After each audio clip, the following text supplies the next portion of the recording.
ഈ കൈയുടെ തൊട്ട് ബാക്കിലായിട്ട് ഇത് വച്ചതിന് ശേഷം നല്ല ആഞ്ഞ് മുകളിലോട്ടും ബാക്കിലോട്ടും അമർത്തുക.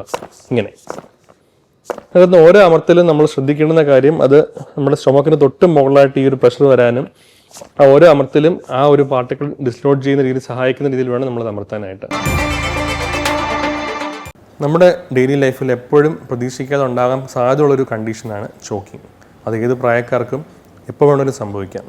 കുട്ടികളോ പ്രായമുള്ളവരോ ഒന്നും ഭേദമില്ലാതെ നമ്മുടെ ചുറ്റുപാടിൽ എപ്പോൾ വേണമെങ്കിലും സംഭവിക്കുന്ന ഒരു കണ്ടീഷൻ ആയതുകൊണ്ട് തന്നെ ഇന്ന് നമ്മളതിൻ്റെ പ്രാക്ടിക്കൽ വശം നോക്കുകയാണ്. അതായത് പെട്ടെന്ന് നിങ്ങളുടെ മുന്നിൽ വ്യക്തി ചോക്കിങ്ങിലോട്ട് പോവുകയാണെങ്കിൽ സാധാരണ ഒരു വ്യക്തിക്ക്, അതായത് മെഡിക്കലിലല്ലാത്ത ബാക്ക്ഗ്രൗണ്ട് ഇല്ലാത്തൊരു വ്യക്തിക്ക് എന്ത് ചെയ്യാമെന്നത് പ്രാക്ടിക്കലി നമ്മളിന്ന് ചെയ്ത് കാണിക്കാൻ പോവുകയാണ്.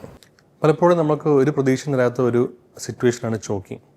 ചിലപ്പോൾ ആഹാരം കഴിക്കുമ്പോഴോ അല്ലെങ്കിൽ പെട്ടെന്ന് നമ്മുടെ കയ്യിലുള്ള എന്തെങ്കിലും സാധനം പെട്ടെന്ന് നമ്മുടെ തൊണ്ടനാടിയിലൂടെ ഇറങ്ങുകയാണെങ്കിൽ അത് നമ്മുടെ ശ്വാസനാളത്തിന് തൊട്ട് മുകളിൽ എത്തുമ്പോഴത്തേക്കും പെട്ടെന്ന് അവിടെയുള്ള സോഫ്റ്റ് ടിഷ്യൂസ് കോൺടാക്ട് ചെയ്ത് ചോക്കിങ്ങിലോട്ട് പോകുന്നു. അപ്പോൾ എങ്ങനെ ഒരു വ്യക്തി ചോക്കിങ്ങിലാണെന്ന് നമുക്ക് മനസ്സിലാക്കാൻ പറ്റും? പലപ്പോഴും ആ വ്യക്തിക്ക് പെട്ടെന്നൊരു ബുദ്ധിമുട്ട് കാണിക്കുകയും ശ്വാസം മുട്ടുന്നത് പോലെ, അല്ലെങ്കിൽ നമ്മൾ സാധാരണ യൂണിവേഴ്സൽ സൈൻ എന്ന് പറയുന്ന പോലെ രണ്ട് കൈയും ചേർത്ത് കഴുത്തി പിടിച്ച് ഇങ്ങനെ ഒരു പൊസിഷൻ കാണിക്കാനൊക്കെയുള്ള സാധ്യതയുണ്ട്.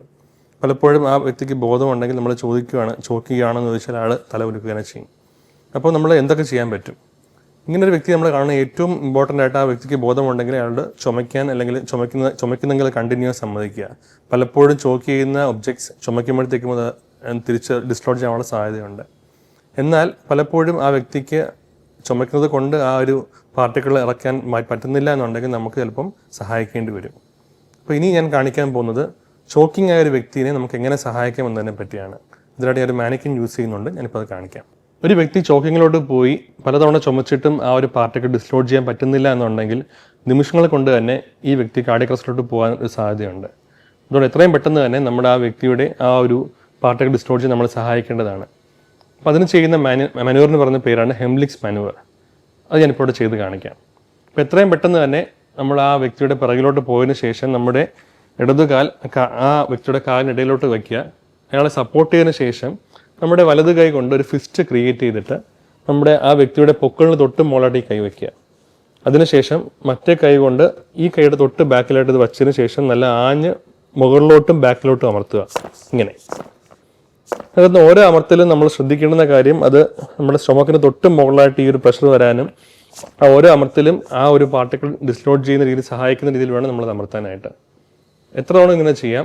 അതായത് ഈ സമയത്ത് ഈ ആൾക്ക് പെട്ടെന്ന് ചുമച്ച് ഇത് പുറത്ത് പോവുകയാണെങ്കിൽ കുഴപ്പമില്ല. അതാ പുറത്ത് പോകുന്നില്ല, ബുദ്ധിമുട്ട് മോശമാവുകയാണ്, പെട്ടെന്ന് ഈ വ്യക്തിയുടെ ബോധം നഷ്ടപ്പെടുക എന്തെങ്കിലും ചെയ്യുകയാണെങ്കിൽ എത്രയും പെട്ടെന്ന് തന്നെ ആ വ്യക്തിയെ തറയിൽ കിടത്തിയതിന് ശേഷം പൾസ് പരിശോധിച്ച് CPR സ്റ്റാർട്ട് ചെയ്യുക. മുതിർന്ന ഒരു വ്യക്തി പെട്ടെന്ന് ചോക്കിങ്ങിലോട്ട് പോവുകയാണെങ്കിൽ ചെയ്യേണ്ടുന്ന പ്രക്രിയയാണ് നമ്മളിപ്പോൾ ചെയ്ത് കാണിച്ചത്.